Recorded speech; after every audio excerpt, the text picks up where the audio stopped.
ओम शांति। आज मीठे मीठे शिव बाबा ब्रह्मा के तन द्वारा कहते हैं, मीठे मीठे बच्चे बाबा कहते हैं, जो हम सारा दिन दो वो शब्द यूज करते ना, मैं और मेरा।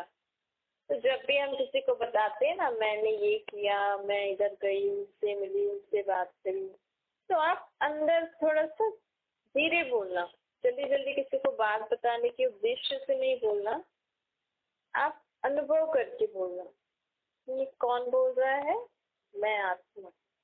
मैं आत्मा आज सुबह उठी, फिर मैं आत्मा ने आज ये सब काम किया, मैं आत्मा इनसे मिली, मैं आत्मा ने आज ये किया। तो ये जब हम अंदर ऐसा बोलते हैं ना, मैं आत्मा, आत्मा की स्मृति में रहकर, तो हमारा आत्मा का पाठ पक्का हो जाता है।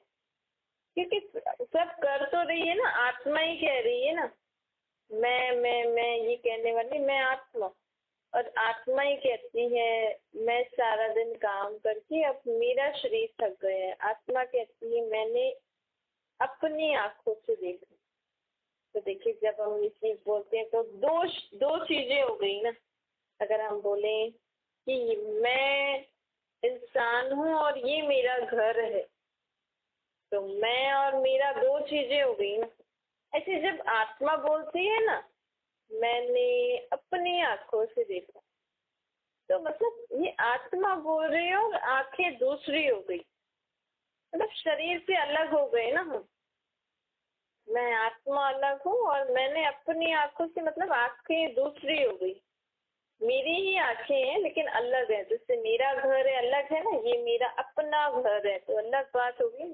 ऐसे मैं आत्मा, मेरी आंखें, तो दो चीजें होगी ना। तो जब भी हम मैं बोल रहे हैं ना, तो ये आत्मा बोल रही है, और मेरा मेरा मतलब आत्मा का ये जो देह है ना, उससे संबंधित चीजों के लिए बोल रही है। जैसे हम बोलते हैं ना, मेरा शरीर, मेरी आंखें, मेरा मन, मेरा स्वभाव संस्कार, और मेरा पति, मेरी पत्नी, मेरे बच्चे, मेरा फलाना फलाना, सब बोलते हैं ना। तो ये देह से संबंधित हम बोल रहे हैं। जो भी आजकल हम मेरा स्वभाव संस्कार बोल रहे हैं ना, ये मेरे मुझे आत्मा के असली स्वभाव संस्कार नहीं है। लेकिन इस देह में जब से मैं आई हूँ, जब से मैं इस देह में, इस दुनिया में रहने लगी हूँ ना, तब से इस देह से संबंधित स्वभाव संस्कार ऐसे हो गए। कहते ना, वैसे मेरे स्वभाव संस्कार बहुत अच्छे हैं, लेकिन अब मैं ऐसी हो गई हूँ क्योंकि देह के वश हो गए हैं ना। तो देह के वश मतलब देहिक स्वभाव संस्कार। तो बाप भी हमें कहते हैं कि जब भी मैं बोलो ना, तो मैं आत्मा समझ के बोलो, और मेरा मेरा बोलो ना, तो मेरा में बाबा को ऐड कर लो। मेरा शरीर, मेरा मन, मेरा बुद्धि, मेरे स्वभाव संस्कार, मेरा पति, मेरा भाई, मेरी बहनें, फलाना फलाना जो हम बोलते हैं ना, मेरी पत्नी, मेरे बच्चे, मेरे माँ बाप। तो इस जैसे ये मेरा शब्द है ना, तो बीच में बाबा को ऐड कर दो, मतलब मेरा बाबा और ये सब बाबा के हैं। तो क्या होगा, इससे हमारे जीवन में जो भी दुख, परेशानियां, बंधन है ना, वो सब खत्म हो जाएगा। इसलिए, और हमारा जब बाबा का समझ के सब कुछ करेंगे ना, तो हम ट्रस्टी होके करेंगे। हमारी जिम्मेवारी मिलेगी, सारी जिम्मेवारी कौन ले लेंगे? बाबा ले लेंगे। सारा दुख बोझ किसके पास चला जाएगा? बाबा के पास चला जाएगा। तो मैं आत्मा, मेरा बाबा, ये अभ्यास में जब हमारा पक्का हो जाएगा, तो अभी ही हम इस कलयुगी जीवन में रहते हुए भी, जैसे तो हम सत्युगी दुनिया में जैसे जिएंगे ना, सुख शांति से बंधन मुक्त अवस्था वाली जीवन, वैसा हमारा जीवन हो जाएगा, जिसको हम कहते हैं जीवन मुक्त अवस्था। अर्थात जीवन में रहते हुए हम बंधनों, दुख, अशांति से मुक्त है। आत्मा इन दुखों, परेशानियों की फीलिंग से मुक्त हो जाएगी। क्योंकि हम कहेंगे मेरे शरीर में दर्द हो रहा है, लेकिन हम कहेंगे मेरा अर्थात बाबा, बाबा आपके शरीर में दर्द हो रहा है, तो देखना आपका दर्द खत्म हो जाएगा, मतलब आपको फीलिंग नहीं आएगी, आप उस दर्द के कारण जो दुख भोग रहे थे ना, तो दुख की फीलिंग नहीं आएगी। बाबा आपके शरीर में पेन हो रहा है, अब आप ही देखिए कैसे सारा काम करना है, कैसे यहाँ जाना है, कैसे क्या करना है। बाबा आपके बच्चे, बाबा आपका घर, आपके घर धन संपत्ति, आपके संबंधी, तो आप सब बोझ से हल्के हो जाओ। ये सहज तरीका है, इसको हम जितना प्रैक्टिकल में लाके देखेंगे ना, तो सहज हमारे जीवन में हम इसका प्रैक्टिकल अनुभव करेंगे कि कैसे हम बंधन मुक्त हो जाते हैं। बाप कहते हैं बच्चे अब मेरे समान रहम दिल बनो। अब सबको इन सब पे ना हमें रहम करना चाहिए। किसी का भी ऐसा स्वभाव संस्कार, किसी का भी ऐसा स्वभाव संस्कार देखते, ऐसा जीवन देख के, ऐसी जैसी भी मैनर्स होती है, कई बार घृणा नफरत आती है ना, गुस्सा भी आता है। अब ऐसी आत्माओं पे हमें क्या करना चाहिए? रहम करना चाहिए, उनके प्रति घृणा नफरत नहीं करनी चाहिए, उनके कारण परेशान भी नहीं होना चाहिए, क्योंकि हमें पता है हम उस शक्ति को जानते हैं जो उस आत्मा को स्वभाव संस्कार उस दुख परेशानी से दूर कर सकती है। तो क्यों ना मैं उस शक्ति को याद करके उस आत्मा के प्रति रहम करूं, दुआ करूं, उनके प्रति शुभ भावना शुभकामना रखूं। सबको दुखों से छुड़ाने के लिए अब बाबा को याद करना है, यही उपाय है। आज आप किसी के कोई दुखी परेशान है, किसी को कोई तकलीफ है ना,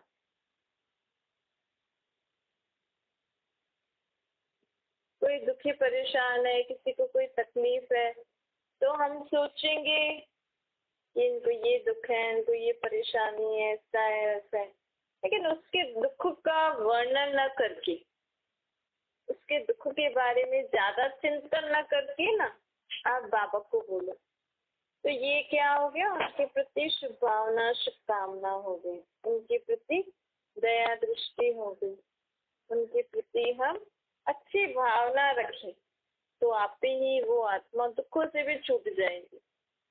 इसके बुरे स्वभाव संस्कार अच्छी आदतें नहीं है, उसका बार बार वर्णन करने से, चिंतन करने से कुछ नहीं होगा। उनके प्रति रहम करना था, उनके प्रति शुभ भावना शुभकामना रखो, उनके लिए दुआ करो, उनके लिए अच्छी सोच रखो, ताकि वो आत्माएं परिवर्तन हो जाती है। बाबा कहते हैं अब कैसे भी परिस्थिति आए ना, ये बाबा हमें मत दे रहे हैं। बाबा हमें क्या कर रहे हैं? बाबा हमें रोज मुरली में क्या सुनाते हैं? हमें डायरेक्शन देते हैं, हमें समझाने देते हैं कि ऐसे ऐसे समय में क्या क्या करना चाहिए।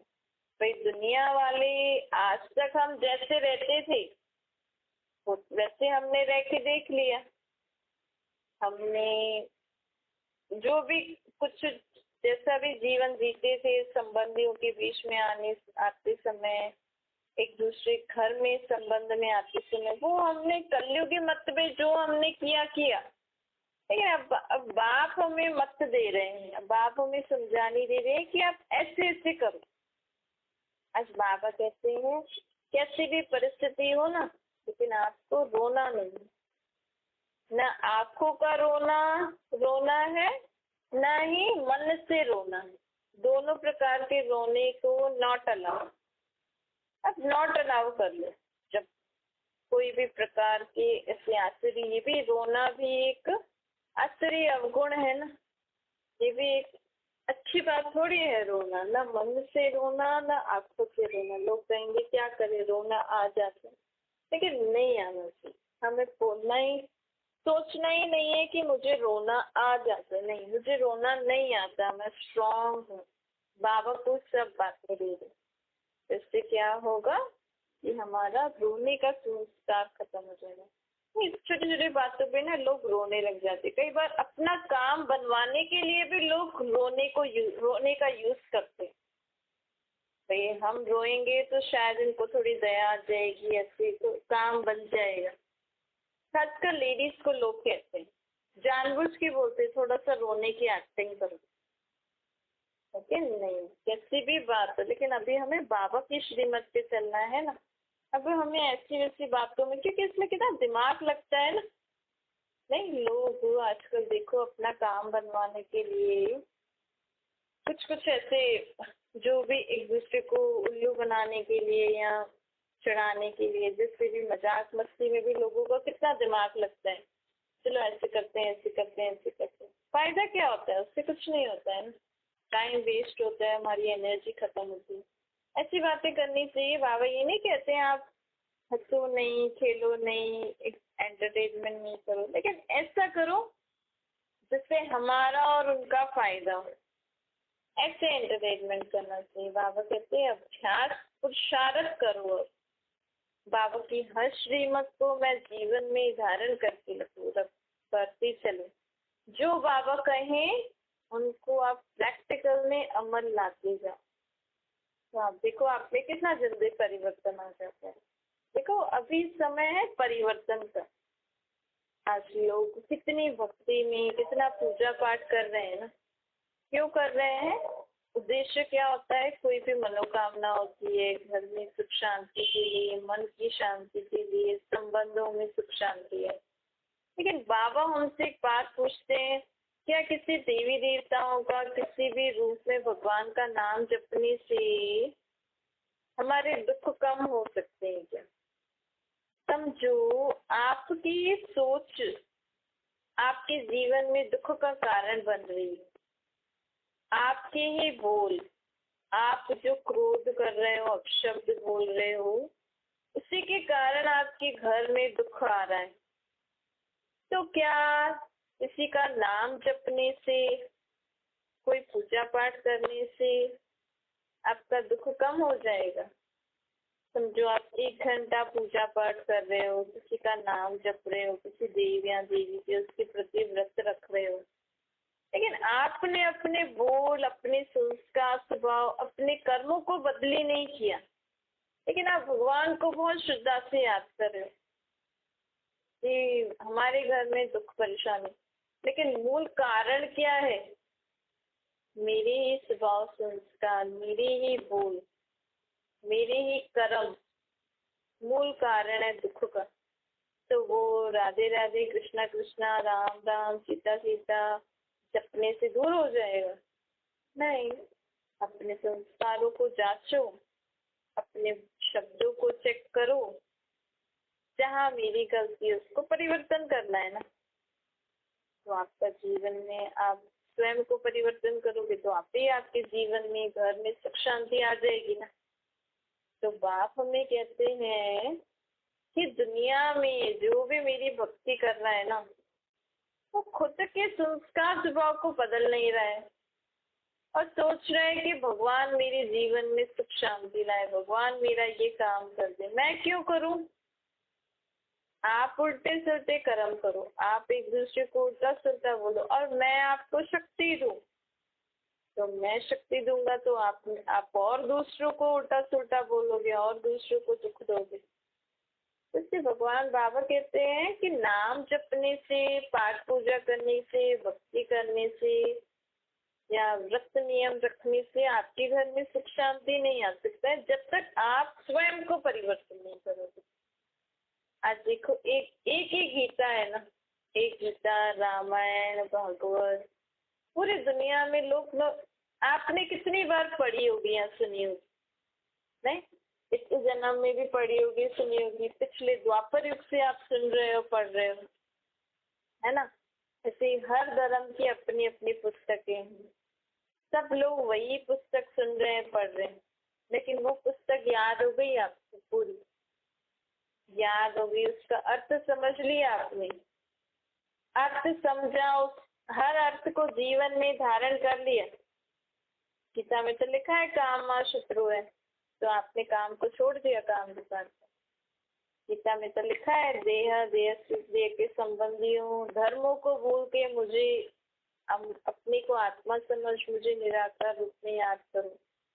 अशरीरी में अशरीरी हूँ, मतलब निराकारी हुए ना। तो आपने ऐसा अभ्यास किया।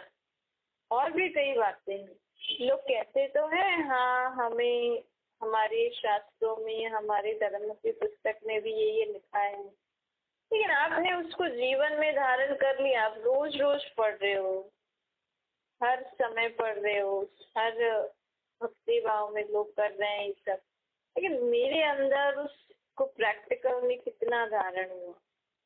आज देखो एक ही विद्यार्थी हर साल उसकी कितनी बुक्स चेंज होती है, जैसे जैसे क्लास बढ़ती जाती है सब्जेक्ट्स भी ज्यादा होते जाते हैं, बुक्स भी ज्यादा होती जाती है। और टीचर और पेरेंट्स क्या कहते हैं कि ये सारी बुक्स तुम्हें पढ़नी भी है, समझनी भी है, इसको लर्न भी करना है ना। उस बच्चे के ऊपर हम कितना प्रेशर डालते हैं। तो क्या आपको वो सारी गीता याद हो गई? आपने तो कितनी बार सुनी पढ़ी होगी। एक जन्म में आप एक ही पुस्तक पढ़ते हो ना। चलो आजकल बहुत हो गए, रामायण भगवत गीता सबके अपने अपने हैं, तो आपको वो सब याद हो गई, उसमें जो लिखा है आपको सब समझ में आ गया, आपने उसको जीवन में इम्प्लीमेंट कर लिया। तो जब हम उसको अभी तक इम्प्लीमेंट नहीं कर पाए, उसको समझ नहीं पाए, उसको लर्न नहीं कर पाए, तो हम बच्चे के ऊपर क्यों प्रेशर डालें कि आपको एक साल में अलग अलग सब्जेक्ट की बुक पढ़नी है, इसको लर्न करना है। जो कितना प्रेशर होता है ना बच्चों के ऊपर। तो बाबा कहते हैं कि जैसे छोटे बच्चों की वो बुक्स है वैसे बड़े बच्चों की ये बुक्स है, तो उसको पढ़ना है, उसको समझ के उसमें जो लिखा है उसको जीवन में धारण करके चलना है। सिर्फ उसको एक अच्छी सी जगह पे अच्छे कपड़े पहना के उसको ऐसे हाथ वाथ जोड़ के रखना नहीं है। हर किसी को सिख धर्म में क्या करते हैं, एक पुस्तक कोई सुनाते हैं। बाकी धर्मों का तो हमें वो नहीं है कि क्या इतना देखा नहीं है, वहाँ बाकी धर्मों में मूर्तियों को ज्यादा करते हैं, लेकिन सिख धर्म में तो एक पुस्तक को ही वो लोग सुला रहे हैं, उठा रहे हैं, उसको भगवान समझ के पूछ रहे हैं। लेकिन उस पुस्तक में क्या लिखा है उसको धारण करके चलो ना। एक पुस्तक को आप भगवान समझ के उसको सुला रहे हो, उठा रहे हो, तो ये देखो ये समझ हुई। आज लोग अपने घर में अपने धर्म के शास्त्रों को बहुत अच्छी से साफ सुथरी जगह पे रखते हैं, लेकिन उसमें क्या लिखा है उन शब्दों को मैंने जीवन में धारण करके अपने आप को कितना परिवर्तन किया। ये हमें मूल कारण, ये हमें मूल धारणा करनी है। सिर्फ पुस्तक को ऐसे कपड़े पहना के उसकी रोज उसको साफ जगह पे उसको साफ करना, साफ जगह पे नहीं रखना है। उसको खोल के उसको पढ़ के उसका अर्थ समझना है।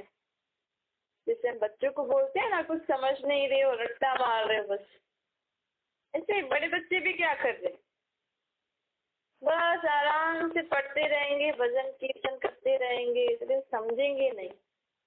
वहां पे अभी बाहर निकले कहेंगे हम तो आज भागवत का पाठ करके आए, गीता का पाठ करके आए, हम तो आज सुखमनी करके आए, हमने तो ग्रंथ साहिब सुना।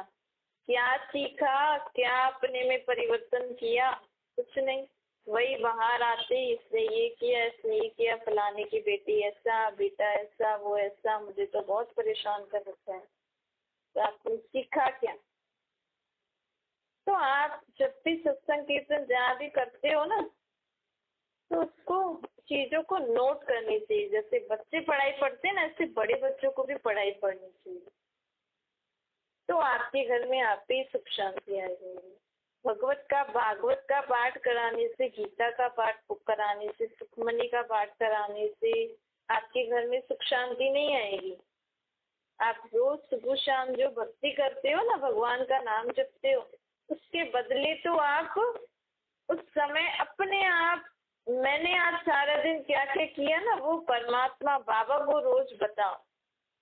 बाबा मैंने आज सुबह से लेकर ये शब्द बोले, ऐसा ऐसा सोचा, ऐसा ऐसा किया, इसको मैंने ऐसा बोला, मैंने आज क्रोध किया, मैंने आज इसकी ग्लानि करी, मैंने 1 घंटा बात किया, ये किया, कितना टाइम वेस्ट किया, कितना काम किया।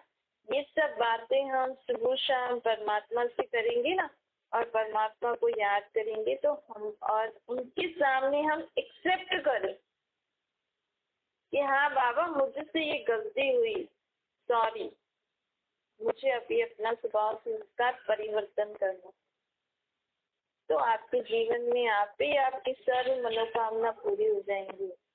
आपके जीवन में सब प्रकार के दुख दूर हो जाएंगे। आपको फिर इतना पाठ आदि पूजा आदि करने की भी दरकार नहीं रहेगी, क्योंकि आप सुखी हो जाओगे ना। आप शांत हो जाओगे, आपका मन शांत हो जाएगा, आप सुखी हो जाओगे, आपकी प्रॉब्लम भी खत्म हो जाएंगी। प्रॉब्लम्स का मूल कारण क्या है ये आपको समझ में आ जाएगा। आप एक दूसरे से बात करके प्रॉब्लम्स को डिस्कस करके क्या कर रहे हो? इससे अच्छा तो जो आप आधा घंटा भक्ति करते हो ना, उस समय परमात्मा से बातें करो, तो आपको आपकी प्रॉब्लम का सोल्यूशन भी मिल जाएगा और उस प्रॉब्लम को खत्म करने के लिए परमात्मा आपको शक्ति भी दे रहे हैं। तो आपको इधर उधर किसी से बात करने की भी दरकार नहीं रहेगी। तो बाबा कहते हैं भगवान का नाम जपने से कुछ नहीं होगा, भगवान की महिमा के गीत गाने से कुछ नहीं होगा, ये रोज रोज अलग अलग पाठ आदि व्रत आदि रखने से कुछ नहीं होगा। स्वयं को परिवर्तन करो, खुद के कर्मों को परिवर्तन करो ना, खुद की सोच को परिवर्तन करो, संबंध व्यवहार को परिवर्तन करो, तो आपके जीवन में आपे ही सुख शांति आ जाएगा। अच्छा, मीठे मीठे सिकरे से बच्चों प्रति माता पिता बाप दादा का याद प्यार और गुड मॉर्निंग। रूहानी बाप के हम सभी रूहानी बच्चों को नमस्ते, याद प्यार गुड मॉर्निंग और नमस्ते। हमारे भी रूहानी माता पिता बाप दादा का को याद प्यार गुड मॉर्निंग और नमस्ते। वरदान है, मैं और मेरे बाबा इस विधि द्वारा जीवन मुक्त स्थिति का अनुभव करने वाले सहज योगी बने। बाबा कहते हैं जब से आप मेरे बने हो ना, मेरा बनना अर्थात देह से देह के संबंध साधनों से बंधन मुक्त हो जाना। क्योंकि जब भी हम बाबा को अपना बना लेते हैं ना, तो मतलब अभी तक जिन जिन को मैं अपना समझती थी मेरा, वो सब बाबा का हो जाते हैं। मतलब मैं आत्मा, मेरा बाबा, बाकी सब बाबा का। तो बाबा कहते हैं तो आप बंधन मुक्त बन जाते हो ना। जो बच्चे करते हैं वो हो जाते हैं, फिर उनको टेंशन नहीं होती। ऐसा नहीं कि वो घर बार छोड़ देते, संबंधी छोड़ देते हैं, पर देह के कारण, देह के संबंध पदार्थों के कारण जो टेंशन होती है ना, आज देह को ये बीमारी है, देह के संबंधियों से ये प्रॉब्लम है, देह के संबंध से जो भी चीजें हैं उनसे कुछ ना कुछ, आज ये चाहिए, आज ये खराब हो गया, ये हो गया, मैं अब कैसे करूंगी, ये सारी टेंशन खत्म हो जाती है। देह के संबंधियों का देह से, नाते से देह संबंध नहीं, लेकिन आत्मा संबंध रखो, आत्मिक संबंध रखो। अब बाबा हमें कहते हैं सबको आत्मा समझ के संबंध में आओ। उनको ऐसे नहीं बोलना आप आत्मा हो, आत्मा नहीं। उनको मम्मी को मम्मी, पापा को पापा, पत्नी को पत्नी, पति को पति बोलोगे, बेटे को बेटे बोलो, लेकिन अंदर समझ लो ये आत्मा पहले बाबा का बच्चा है, फिर अभी ये आत्मा मेरा बेटे के संबंध में बात हो जाएगी। ऐसे समझ के आत्मिक संबंध में अगर आप संबंध निभाना सीख जाओगे ना, तो आप बंधन मुक्त हो जाओगे। यदि कोई किसी के वश परवश हो जाते हैं ना, तो बंधन है, लेकिन ब्राह्मण जीवन का जीवन मुक्त। जब तक कर्मेंद्रियों का आधार है तब तक कर्म तो करना ही है। बाबा कह रहे हैं अभ्यास करो। जैसे अभी अभी हम कानों से आप सब सुन रहे हो, आपने, चलो आपने अगर हाथ में फोन पकड़ा होगा तो हाथ भी काम में आ रहा है, कान भी काम में आ रहा है, आंखें भी खुली हैं, बाकी सारी कर्मेंद्रियां तो काम नहीं आ रही है ना। तो आप ऐसे अभ्यास करो, इस समय मैं आत्मा कानों द्वारा सुन रही हूँ, हाथों द्वारा फोन पकड़ रखा है और आंखों द्वारा मैं देख रही हूँ। आत्मिक स्थिति में मैं आत्मा ऐसा इन कर्मेंद्रियों का यूज कर रही हूँ। फिर जब सारा काम हो जाए, जैसे रात को, तो अब मैं आत्मा इस देह की किसी भी कर्मेंद्रियों का यूज नहीं कर रही हूँ।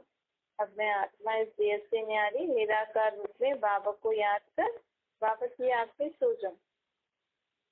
इसे अभ्यास करो। जब भी मैं आत्मा को इस देह का यूज करना हो, जिसमें कर्मेंद्रिय का मुझे आधार लेना है, मैं ले रही हूँ।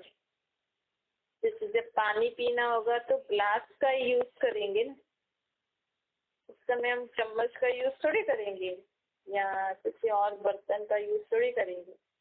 नहीं, ग्लास में पानी भरा और ग्लास से ही पियेंगे या बॉटल से पीते होंगे। तो ऐसे ही उस समय सिर्फ गिलास या बॉटल यूज आ रहा है।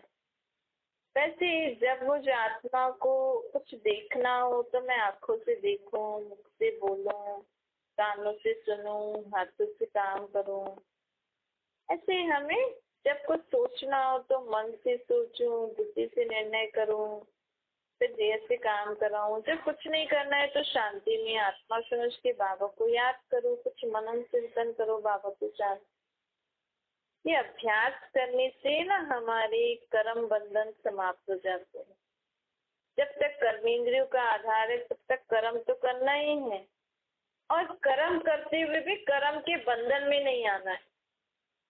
समझो हम कुछ काम कर रहे हैं, अगर वो काम बिगड़ भी गया ना तो भी बाबा को बोल देना, बाबा ये काम कर रहे थे, काम बिगड़ गया, ये सब्जी जल गई, टेंशन नहीं। अगर सब्जी बना रहे हैं बहुत अच्छी बनी, उसका भी एप्रिसिएशन खुद नहीं लो। आपको लोग बोले आपने बहुत अच्छी सब्जी बनाई, बाबा बच्चे कह रहे हैं कि आपने बहुत अच्छी सब्जी बनाई है, मैंने नहीं बनाई, बाबा ने मेरे साथ। अंदर मन में हमें एक्सेप्ट नहीं करना है। ना सब्जी गंदी बनी, जल गई तो भी आपको बोलेंगे, तो भी आप वो दुख परेशानी खुद नहीं लो। बाबा सब्जी जो बनाई ना वो जल गई, खराब हो गई, तो आपके बच्चे बोल रहे हैं खराब हो गई, मैंने नहीं बनाई, मैं बाबा के साथ हूँ। तो कर्म करते हुए कर्मेंद्रियों का आधार लेना है, लेकिन कर्म बंधन में नहीं आना है, कर्म के संबंध में आना है। ऐसा जो मुक्त है ना वो सदा सफलता मूर्त होते हैं। इसका सहज साधन है मैं आत्मा मेरा बाबा। अगर ये सदा याद रहेगा ना तो हमें सदा ही बाबा भी याद रहेंगे और जीवन में सदा हमें सफलता भी मिलेगी। मतलब सब्जी जल भी गई ना तो भी देखना, जो भी आपने बनाया है ना बाबा, बाबा के साथ जो भी बाबा ने बनवाया है ना वो खाएंगे, वो ऐसे नाराज नहीं हो जाएंगे। तो सफलता भी मिल जाएगी और बंधन मुक्त भी बन जाएंगे। स्लोगन है मैं और मेरेपन के अलाए हाथ को समाप्त करना ही रियल गोल है। मैं आत्मा और मेरा बाबा। अगर इसके बदले आपने मैं, जो मैं वाला अहंकार वाला होता है ना, मैं शरीर और ये सब मेरी चीजें हैं, जो मैं और मेरेपन का अहंकार होता है ना, लोगों अभी तक तो हम मैं मतलब आत्मा समझते थे, और मैं सॉरी अभी तक तो हम मैं मतलब अपना शरीर समझते थे ना, दुनिया के हिसाब से मैं मतलब शरीर, और शरीर से संबंधित अच्छा घर संपत्ति हो तो ये सब मेरा घर है, ये मेरी संपत्ति है, मैं इतना धनवान हूँ, तो ये अहंकार हो। ये इस अलॉय को, ये जो खाद पड़ी हुई है ना, जो भी बात हमारे अंदर, इसको खत्म करने के लिए हमें क्या करना पड़ेगा? मैं जब भी बोलूं मैं आत्मा और मेरा बाबा। जब हम इस अभ्यास में पक्का हो जाएंगे ना तो देखो अगर सब्जी खराब भी हो गई ना तो भले ही कोई खाए नहीं खाए, लेकिन आपको कुछ नहीं बोलेगा, आपके लिए उनके मन में कुछ भी ऐसी भावना नहीं रहेगी कि आप अच्छी नहीं बनाते, ऐसे वैसे नहीं। कई लोग खा भी लेंगे या नहीं खाएंगे तो आपके प्रति उनके मन में कुछ भी ऐसी वैसी बात नहीं होगी, तो आप क्या बन जाओगे? रियल गोल्ड बन जाओगे।